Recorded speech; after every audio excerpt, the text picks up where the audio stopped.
Assalamualaikum warahmatullahi wabarakatuh. Perkenalkan, kami dari kelompok 5 akan mempresentasikan tentang praktikum perancangan tata letak fasad pabrik. Sebelum itu perkenalkan, nama saya Hadi Rinaldo dengan NIM 17.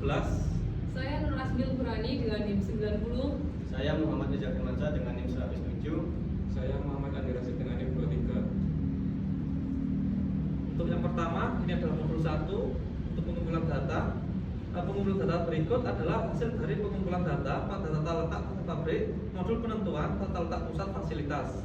Adapun data permintaan yang digunakan dalam praktikum pada kali ini yaitu diambil dari data MSI terkecil, dari praktikum perancangan dan pengendalian produksi, dan N nilai demand setiap 4 bulan, dan data A biaya transportasi. Berikut adalah tabel demand, itu kita pakai yang Desember yaitu 9.142. Untuk tabel selanjutnya adalah tabel suplai. Untuk selanjutnya adalah tabel transportasi. Next. Untuk selanjutnya ini adalah pengolahan data dengan metode Northwest Corner atau NWC. Berdasarkan perhitungan menggunakan metode Northwest Corner di atas, maka dapat dihitung total cost berikut. Itu adalah Z sama dengan langsung saja hasilnya yaitu 2.732.883 rupiah. Selanjutnya ada metode Vogels Approximation Method atau bisa disingkat dengan FAM. Berdasarkan penyelesaian dengan memakai metode Vogels Approximation Method atau FAM, maka dihasilkan total cost sebagai berikut, dengan hasilnya adalah 2.405.493. Kesimpulan, dalam praktikum tata letak fasilitas pabrik, modul penentuan tata letak pusat fasilitas didapatkan kesimpulan di bawah ini. Yang pertama, tata letak fasilitas merupakan metode pengorganisasian fasilitas produksi guna mendukung kelancaran proses produksi. Yang kedua, Northwest Corner Method atau NWC adalah satu di antara beberapa metode transportasi yang sangat minimum dan mudah ketika diterapkan, tapi hasil akhirnya belum bisa dikatakan ideal dan maksimal. Sedangkan Vogels Approximation Method atau FAM adalah metode yang berfungsi untuk pencegahan masalah transportasi yang diperoleh solusi yang optimal. Untuk yang ketiga, pada pengolahan data dengan menggunakan metode Northwest Corner atau NWC menghasilkan biaya sebesar 3.085.233. Sedangkan hasil perhitungan dengan menggunakan Vogels Approximation Method atau FAM menghasilkan biaya sebesar 2.405.493 rupiah. Maka dari hasil perhitungan dengan menggunakan kedua metode tersebut didapatkan hasil yang efektif, yaitu menggunakan Vogels Approximation Method sebagai penentuan tata letak fasilitas dengan biaya yang dikeluarkan lebih optimum dengan biaya sebesar 2.405.493 rupiah. Untuk berikutnya adalah modul 2, penentuan aliran produk pada pembuatan kursi. Berikut ini merupakan tujuan dari praktikum tata letak fasilitas pabrik, modul penentuan aliran produk pada pembuatan kursi. Antara lain yang pertama, mahasiswa mampu mengetahui tujuan presiden diagram metode atau PDM. Yang kedua, mahasiswa mampu memahami kegunaan peta proses operasi atau operation process chart. Dan yang ketiga adalah mahasiswa mampu memahami dan menerapkan presiden diagram dalam praktikum. Untuk selanjutnya, pengumpulan data. Berikut adalah desain kursi yang diperoleh dari pengumpulan data praktikum tata letak fasilitas pabrik pada modul penentuan aliran produk pada pembuatan kursi seperti yang terlihat pada gambar di belakang ini. Next. Untuk selanjutnya adalah part-list kursi. Untuk yang pertama ini ada sandaran. Untuk jumlahnya kayu, jumlahnya 1, sesuai material adalah kayu dan keterangan sebuah. Untuk yang kedua ada dudukan. Untuk yang ketiga ada rangka kaki belakang. Yang keempat ada rangka kaki depan. Yang kelima ada rangka dudukan, dan yang keenam adalah kepala kaki. Selanjutnya adalah peta proses operasi. Berikut ini merupakan peta proses operasi dalam pembuatan kursi pada modul penentuan aliran proses pada pembuatan kursi dapat dilihat pada gambar di belakang ini. Untuk keterangannya yaitu ada kegiatan operasi berjumlah 12 dan waktunya ada 1123. Untuk selanjutnya ada pemeriksaan, jumlahnya 7 dengan waktunya 28. Dan untuk selanjutnya yang terakhir ada penyimpanan, jumlahnya 1 dengan waktu 0. waktunya ada 143,3. Proses diagram dalam pembuatan kursi. Pada praktik fasilitas pabrik, modul penentuan aliran proses pada pembuatan kursi terdapat pada tabel proses diagram. Dapat dilihat pada tabel dan gambar seperti berikut. Next. Untuk kesimpulannya, yang pertama, proses diagram metode atau PDM merupakan satu elemen yang masuk dalam klasifikasi AUN. Apabila CPM yang digunakan dengan proses metode AUN, activity on approve, yaitu durasi waktu maupun suatu aktiviti kegiatan ada pada simbol tanda panah. PDM dengan menggunakan AUN, yaitu anak panah hanya memiliki fungsi sebagai penghubung antar aktiviti atau aktivitas, di mana metode yang mempunyai simbol berbentuk segi empat dilambangkan sebagai event PDM. Walaupun anak panah hanya merupakan dari sebuah paduan sebuah kegiatan yang saling berkaitan, oleh sebab itu kegiatan domain atau tidak diperlukan. Yang kedua ada peta proses operasi, yaitu diagram yang menggambarkan langkah-langkah atau proses yang dialami oleh bahan baku mengenai urutan-urutan operasi dan pemeriksaan sejak awal sampai menjadi produk jadi, utuh maupun sebagai komponen. Dan yang ketiga, dari peta proses operasi yang telah dibuat dapat diperoleh analisa data tentang kegiatan dalam pembuatan kursi anak kecil, meliputi beberapa pembuatan komponen, yaitu sandaran, dudukan, rangka. Tersebut memeriksa aktivitas antara lain melalui kegiatan operasi sebanyak 12 kali dengan waktu 112,3 menit, inspeksi sebanyak 7 kali memerlukan waktu 2,8 menit, penyimpanan sebanyak 1 kali memerlukan waktu 0 menit. Total aktivitas dalam peta pembuatan kursi pembuatan anak kecil adalah sebanyak 20 kali aktivitas dan waktu 140,3 menit. Untuk selanjutnya modul 3, penentuan kebutuhan mesin untuk perencanaan tata letak pabrik pada pembuatan kursi. Berdasarkan praktikum tersebut, terdapat beberapa tujuan, antara lain mahasiswa mampu mengetahui efisiensi dalam pembuatan kursi, mahasiswa mampu mengetahui jumlah kursi yang diproduksi dan jumlah mesin yang digunakan pada proses pembuatan. Dan yang terakhir, mahasiswa mampu mengetahui kegunaan peta flow proses card.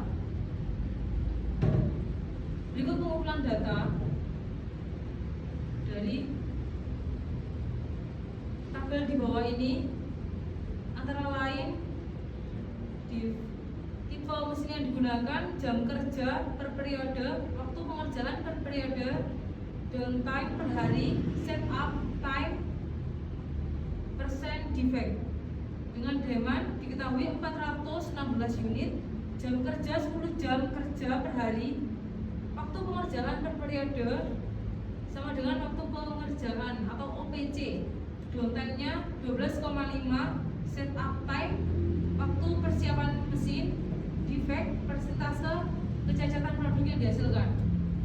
Untuk pengolahan data, untuk jumlah produk dalam mesin bor diketahui 424 unit, mesin penghalus 433 unit, mesin pemotong 442 unit.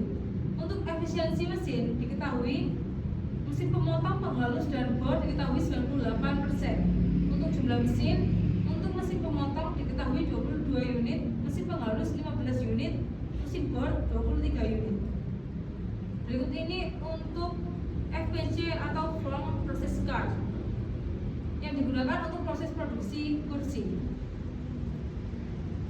Kesimpulan dari analisa di atas diperoleh hasil perhitungan efisiensi mesin pemotong, penghalus, dan bor yang memiliki hasil sama karena jam kerja per periode, downtime per hari, setup time, dan defect semua sama, yang menghasilkan efisiensi sebesar 0,98 atau 98%. Untuk yang kedua, dari perhitungan di atas diperoleh jumlah produk kursi yang dihasilkan mesin bor sebanyak 424 unit, penghalus 433 unit, pemotong 442 unit. Sedangkan jumlah mesin yang digunakan yaitu pemotong sebanyak 22 unit, penghalus 15 unit, mesin bor sebanyak 23 unit. Peta aliran proses memiliki tujuan untuk mencakup informasi yang diperlukan untuk analisis, seperti durasi dan jarak perpindahan. Nomor 4, penentuan Penentuan kebutuhan luas area adalah pembuatan produk kursi. Modul berikut memiliki tujuan antara lain mahasiswa dapat memahami definisi material handling. Yang kedua, mahasiswa dapat memahami definisi routing set. Dan yang ketiga, mahasiswa dapat melakukan analisa perhitungan luas area lantai produksi kursi. Untuk pengumpulan data berikut adalah tabel part list kursi. Dimensi bahan baku terletak pada tabel berikut. Pengolahan data. Untuk luas area mesin, mesin pemotong membutuhkan luas 0,10 meter persegi. Untuk mesin penghalus 0,10 meter persegi, mesin bor 0,20 meter persegi. Untuk luas area peralatan, mesin pemotong 69,89 meter persegi, mesin penghalus 21,53 meter persegi, mesin bor 119,34 meter persegi. Untuk perhitungan luas area material, kebutuhan material. Berikut ini tabel dengan 6 komponen dengan kebutuhan material yang berbeda-beda. Untuk selanjutnya tabel material. Untuk setiap komponen sandaran memiliki luas 0,45 meter persegi, dudukan 100,44 meter persegi, rangka kaki belakang 3,03 meter persegi, rangka kaki depan 101,25 meter persegi, palang dudukan 5,76 meter persegi, palang kaki 7,84 meter persegi dengan total 19,76 meter persegi. Untuk luas bahan baku, untuk kayu per batang membutuhkan luas 66,7 meter persegi dan per lembarnya 3,50 meter persegi. Untuk luas area operator, mesin pemotong membutuhkan 0,02 meter persegi, penghalus 0,03 meter persegi, mesin bor 0,23 meter persegi. Untuk berikut ini tabel perhitungan luas area operator material handling. Untuk forklift, lebar gangnya dibutuhkan 5 meter dan palet 3 meter. Luas area produksi, mesin pemotong dengan total jumlah lantai 2057 meter persegi dengan mesin penghalus 414 meter persegi dan terakhir mesin bor 2140 meter persegi. Kesimpulan, material handling yaitu salah satu jenis alat bantu yang atau pengangkutan yang digunakan untuk membantu perusahaan industri dalam mengangkut dan menempatkan bahan atau barang. Yang kedua, routing set adalah daftar langkah-langkah yang dilakukan untuk membuat komponen tertentu serta informasi yang diperlukan tentang hal-hal yang terkait dengannya. Yang ketiga, pada stasiun 1 menggunakan mesin pemotong dihasilkan subtotal sebesar 140,27 meter persegi. Pada mesin 2 menggunakan mesin penghalus yang dihasilkan subtotal sebesar 41,42 meter persegi. Pada stasiun 3 menggunakan mesin bor dan dihasilkan total sebesar 139,56 meter persegi.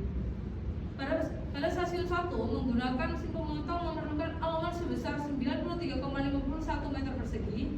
Untuk mesin 2 yaitu penghalusan menggunakan allowance 27,61 meter persegi. Untuk yang ketiga, mesin bor membutuhkan allowance sebesar 93,04 meter persegi. Pada stasiun 1 menggunakan mesin pemotong dihasilkan jumlah lantai sebesar 2057 meter persegi. Untuk yang kedua, penghalusan memerlukan jumlah lantai sebesar 414 meter persegi. Dan yang ketiga, mesin bor memerlukan jumlah lantai sebesar 2140 meter persegi. Modul 5, penentuan ongkos material handling dalam pembuatan kursi. Berdasarkan tujuan bangun tersebut adalah mahasiswa mampu mengetahui jenis-jenis material handling. 2. Mahasiswa mampu menghitung ongkos material handling yang digunakan dalam pembuatan material. 3. Mahasiswa mampu mengetahui total biaya dan besar ongkos material handling. Pengumpulan data, luas standar departemen, hutang baku memerlukan 75 meter persegi, area pengukuran memerlukan 40 meter persegi, area pemotongan 126 meter persegi, area pengukiran 35 meter persegi, area penghalusan 18 meter persegi, area perakitan 60 meter persegi, area pengecatan 32 meter persegi, dan gudang jati 120 meter persegi. Untuk biaya alat angkutnya menggunakan forklift dengan biaya Rp258.362.000 dengan OPC sebagai berikut,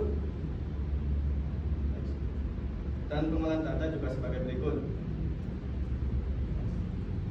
dan dapat ditemukan sebagai satu, jenis penanganan material handling yang dipilih harus diperhitungkan saat merencanakan dan mengoperasikan pergudangan.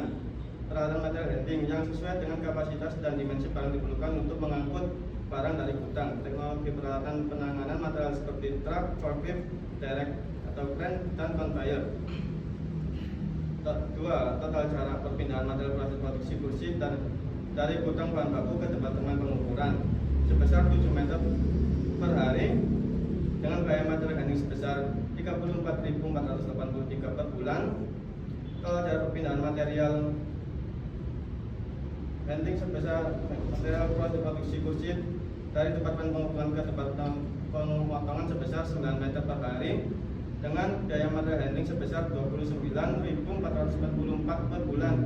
Kalau jarak perpindahan material proses produksi kursi dari departemen pemotongan ke departemen pengukiran sebesar 9 meter per hari dengan biaya material handling sebesar Rp30.145.000 per bulan. Kalau jarak perpindahan material proses produksi kursi ke departemen pengukiran ke departemen pengawasan sebesar 5 meter per hari dengan biaya material handling sebesar Rp50.865 per bulan.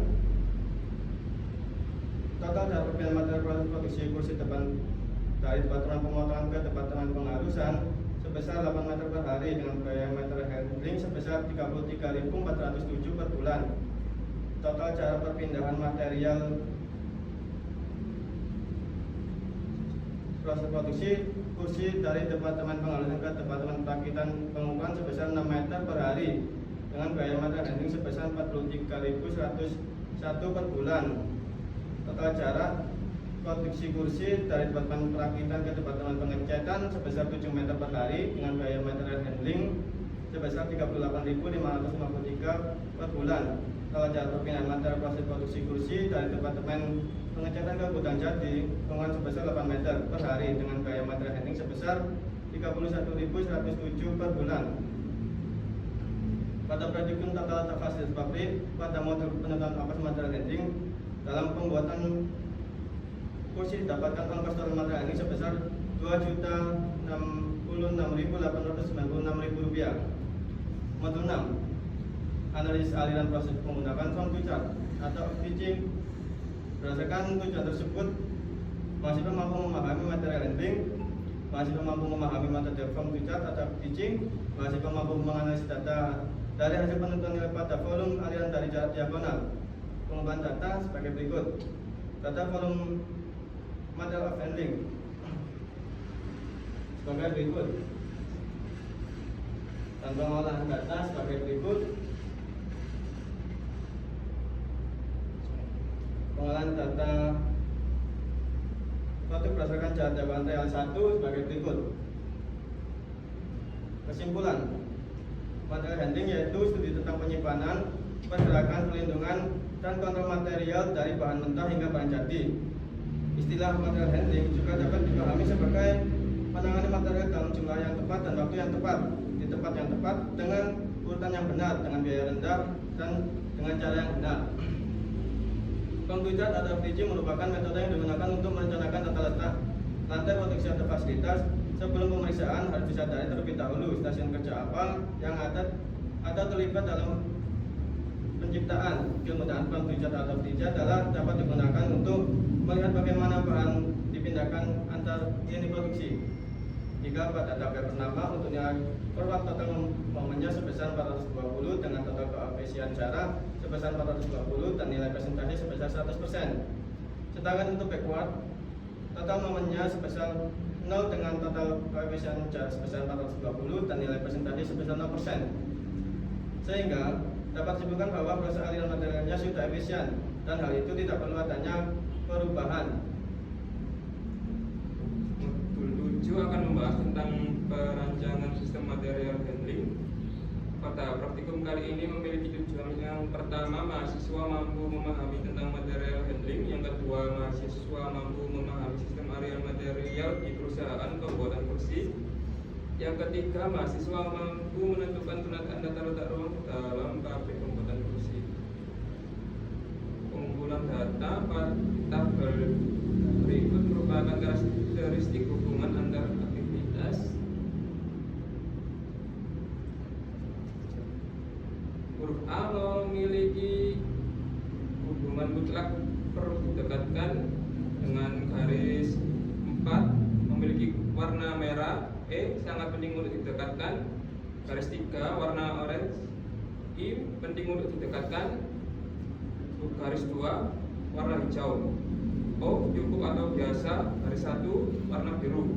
O tidak penting, tidak ada garis atau garis, memiliki warna putih. X tidak dikehendaki berdekatan, zigzag pada warna coklat. Kemudian tabel kode alasan. Yang pertama, mengurangi jarak jangkauan transportasi. Yang kedua, keterkaitan urutan proses kerja. Yang ketiga, menghindari kontaminasi polusi udara secara langsung. Yang keempat, mengurangi space area yang berlebihan. Yang kelima, kebutuhan space area yang luas. Yang keenam, menghindari kecacatan terjadi. Yang ketujuh, tidak berkaitan urutan proses kerja. Pengolahan data pada gambar activity relationship chart sebagai berikut.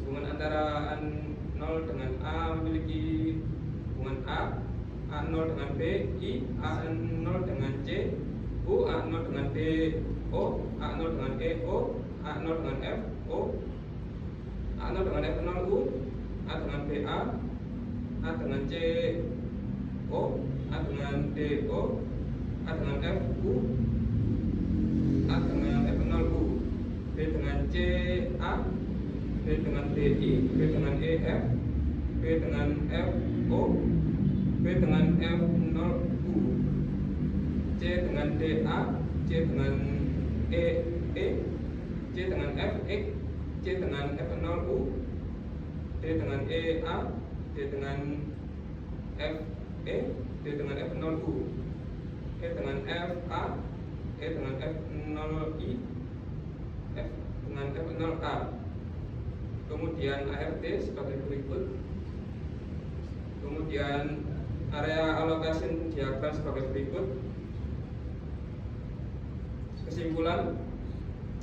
Yang pertama, material handling merupakan tindakan memindahkan barang atau penanganan material dikenal dengan sebagai material handling. Penanganan material untuk pemilihan lokasi dengan cara yang benar, dengan jumlah material yang tepat disediakan pada waktu yang tepat, dengan cara yang benar, pada posisi yang tepat, dengan metode yang tepat dan biaya yang tepat. Yang kedua, sistem aliran material merupakan alur suatu proses produksi yang dapat dikelola secara efektif dan efisien guna meningkatkan produktivitas. Alur yang diperlukan guna memindahkan posisi berbagai elemen produksi atau bahan baku atau material, orang dalam dan sebagainya. Dapat diartikan sebagai urutan proses produksi. Yang ketiga, pada perusahaan pembuatan kursi ini, penataan tata letak areanya adalah menggunakan pola Z, di mana area gudang bahan baku bersebelahan dengan area pengukuran bersebelahan dengan area pemotongan. Bagian depan area pemotongan terdapat area pengukuran bersebelahan dengan area penghalusan bersebelahan dengan area perakitan. Bagian depan area perakitan terdapat area pengecatan, dan bagian akhir area pengecatan bersebelahan dengan area gudang bahan jadi.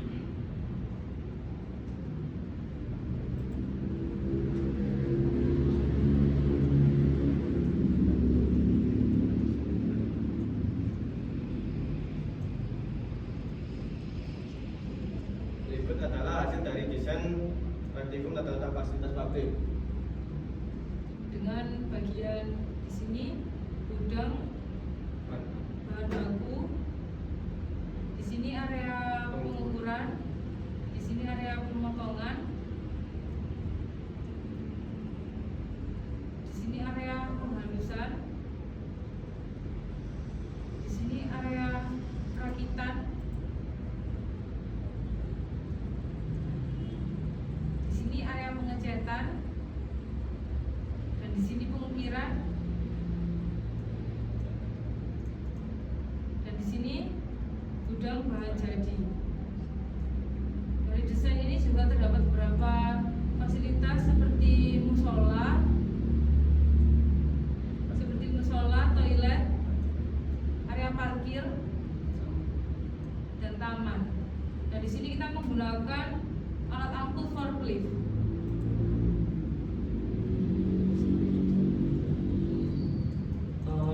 Mungkin cukup sekian presentasi dari kelompok kami. Ada kurang lebihnya mohon maaf. Wabillahi taufiq wal hidayah. Assalamualaikum warahmatullahi wabarakatuh.